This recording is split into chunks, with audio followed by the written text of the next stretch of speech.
अमर रहे। अमर शहीद नारायण दास खरे अमर रहे।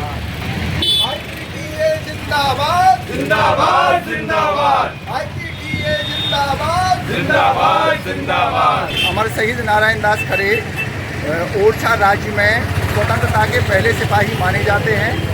1 दिसंबर 1947 को इनके संगठन क्षमता को देखते हुए, इनके जीवटता को और साहस को देखते हुए कुछ तथाकथित लोगों ने टीकमगढ़ से 30 किलोमीटर दूर नरौसा नाले पर इनकी हत्या कर दी थी। लेकिन इन्होंने जो चिंगारी बुंदेलखंड में जलाई थी वो निरंतर आगे बढ़ती रही और टीकमगढ़ के लोगों ने इनके नेतृत्व में स्वतंत्रता आंदोलन में भाग लिया।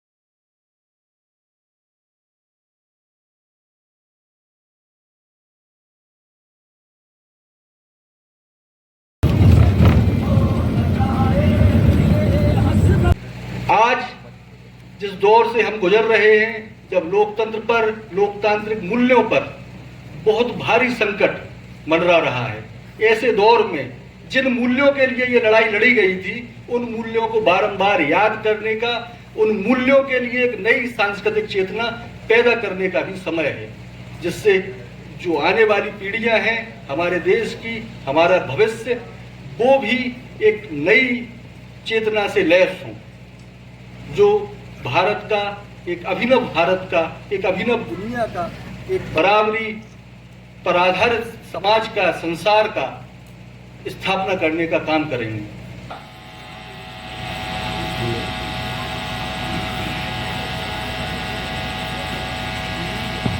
राजा मर्दन सिंह के तोपची थे दलेल खां और सेनापति थे मिन्ने वाल्मीकि।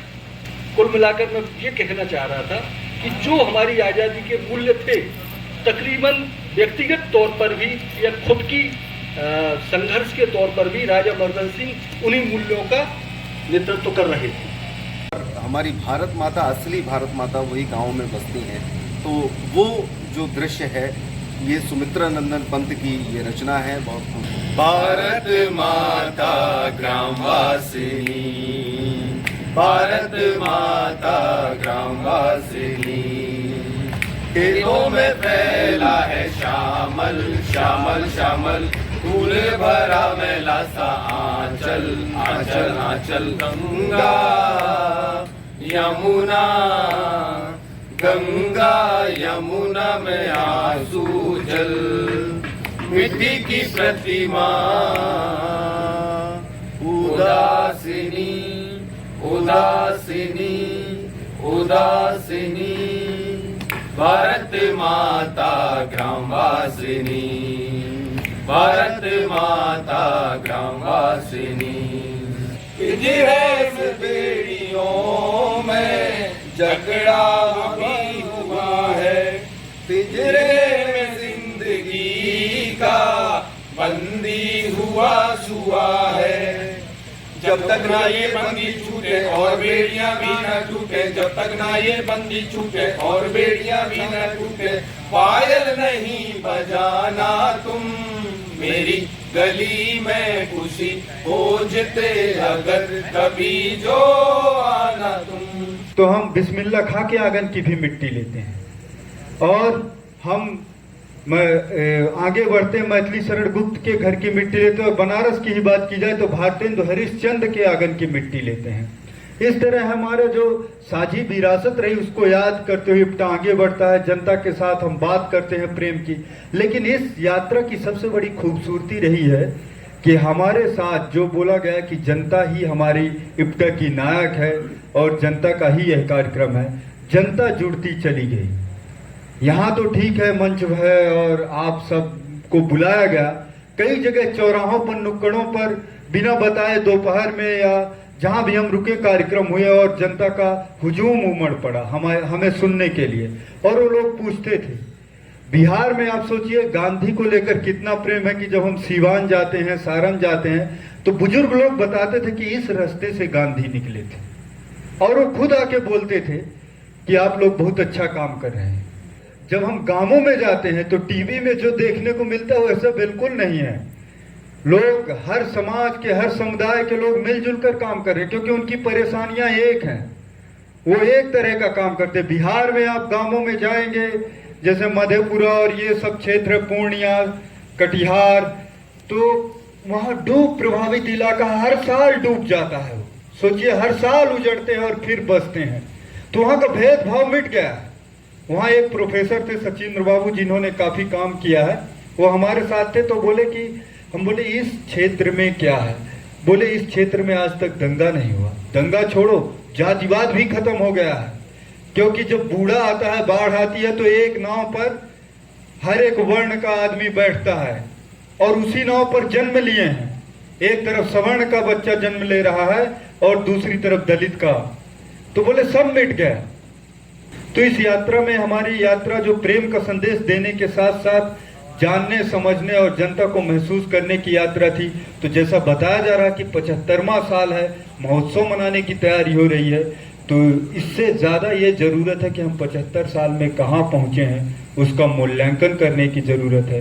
कहीं आपके महोत्सव में कुछ चंद लोग ही उसके सहभागी बन रहे हैं, बाकी की परिस्थितियाँ वहीं की वहीं हैं, ज्यों की त्यों हैं।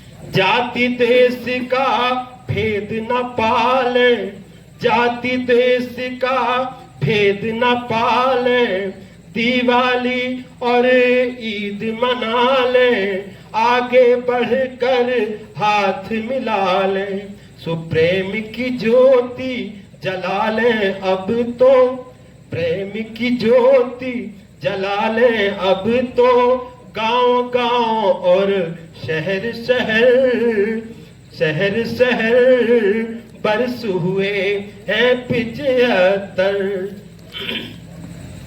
वीर सपूतों ने दी जान, ये है भारत वर्ष की शान, जाने इनको सकल जहान, सोई याद करें इनकी अब हम तो, याद करें इनकी अब हम तो, आंखें आती हैं भर भर, आंखें आती हैं भर भर, बरस हुए हैं 75।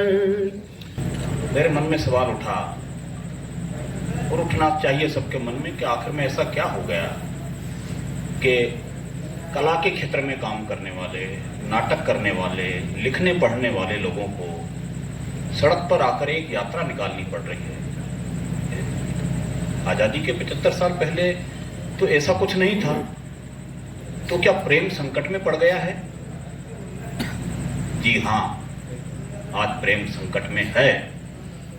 अखबार खोल के देख लीजिए आप, कहीं न कहीं, किसी न किसी शहर में घृणा का, नफरत का कोई न कोई प्रोग्राम आपको दिख जाएगा। ये क्या है, क्यों है, ये कौन लोग हैं? इस पे विचार करने की जरूरत कलाकारों को लगी। कलाकारों ने अपनी जिम्मेदारी समझी कि जब समाज में सन्नाटा है, कोई बोलने को तैयार नहीं है, तो ये जोखिम हम उठाएंगे। हम जनता के बीच जाएंगे और उस कबीर को याद दिलाएंगे, उस मध्ययुगीन संतों को याद दिलाएंगे जो प्रेम की भाषा बोलने की बात करते थे। हमारी विरासत बेहद समृद्ध है। कबीर को आखिर में क्यों लिखना पड़ा था कि 2.5 अक्षर प्रेम का पढ़े सो पंडित हो? कबीर के सामने अपने समय के पाखंड थे, अपने समय के अंधविश्वास थे, और हमारे सामने हमारे समय के पाखंड हैं, हमारे समय का झूठ है, हमारे समय का छद्म है, जो बेहद प्रचारित है। इसके माध्यम से घर घर में प्रचारित है। आप किस किस का मुकाबला करेंगे? किस नफरत का मुकाबला करेंगे? कहाँ जवाब देंगे? झूठ इतना फैल गया है। तो प्रेम ही एक ऐसी चीज है जो सारी चीजों को धो सकती है। जिंदाबाद जिंदाबाद जिंदाबाद, देश का भाईचारा जिंदाबाद, जिंदाबाद जिंदाबाद, सांस्कृतिक एकता जिंदाबाद, जिंदाबाद जिंदाबाद, हिंदुस्तान जिंदाबाद।